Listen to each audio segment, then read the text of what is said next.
Hi everyone, I'm Demi Michelle, one of the featured artists with Heart of Indie Radio, and I'm here to share some advice with you. If you don't know, along with being an artist, I'm also getting my master's degree in writing popular fiction. Ever since being in the program, I've been drawing parallels between the publishing industry and the music industry. Earlier in January, when I was at my residency, some of the authors shared great pieces of advice that are absolutely valid for the music industry as well, and I wanted to share 3 of them with you. The first one is one of the authors said, write the book you want to read. In the music industry, this would be write the music you want to listen to. I know this might sound a little common sense, but trust me, I've released music that I'm not a big fan of as a listener. I might love the song from a songwriting standpoint, from a craft or production standpoint, but as a listener, it might not be something that I'd actually listen to if another artist would have released it. And I think that's really interesting. So this year, I'm definitely trying to reflect on the music I'm writing and ask myself, if another artist released this song, would I listen to it? If the answer is yes, then I'll record it.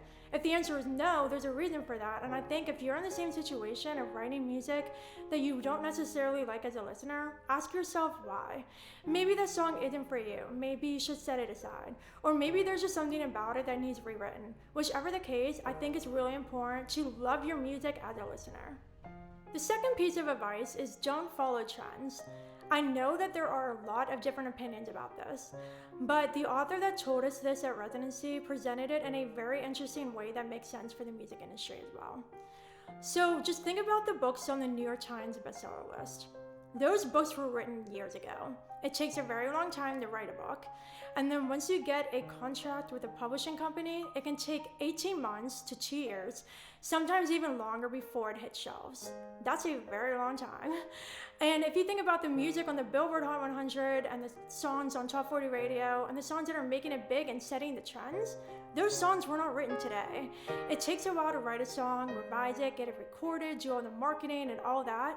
So if you are writing music based on the #1 song right now, that doesn't mean that in a week that song will be popular anymore. There might be a new trend. And so it's always important to be authentic, write the music that is meaningful to you instead of bending your music to fit a certain kind of style. Now, I know if you're trying to write commercial music, there are certain attributes and qualities to that you have to keep in mind. But at the end of the day, it's so important to write music you believe in instead of writing music just for the sake of trends. The third piece of advice is so important, and that is don't take rejection personally. I know it's so hard because I do this sometimes. I don't like hearing no, it hurts my feelings when I get ignored, but we've all been there. And the author at residency put this in a very amazing way.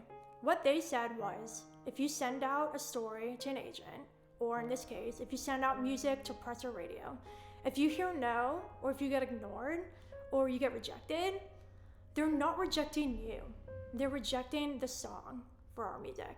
And so I think it's really important to remember that because our art is so close to us, it's so personal to us, and sometimes we can take those rejections as personal attacks when they're not. The other thing is, people have opinions. Art is subjective. So just because one person might not like your music doesn't mean nobody will. And I think it's really important to remember that. So next time you're releasing music, just be proud of it, embrace it, and put it out into the world. Give it a chance. And if you get rejected, that's okay. Never give up and keep pushing forward. Those are 3 pieces of advice that I was presented with earlier this year. I'm definitely going to keep them in mind as I pursue music in 2022, and I think you should as well. If you enjoyed this video, make sure to subscribe to Heart of Indie Radio's channel for more incredible content. There's lots more videos like this one, artist interviews, and so much more. So be sure to check all of this out. If you would like to check out what I'm up to with my music and my podcast, Right on Track, a songwriting podcast, you can find all the information on my website, DemiMSchwartz.com. Thank you for watching, stay inspired, and chase your dreams this year.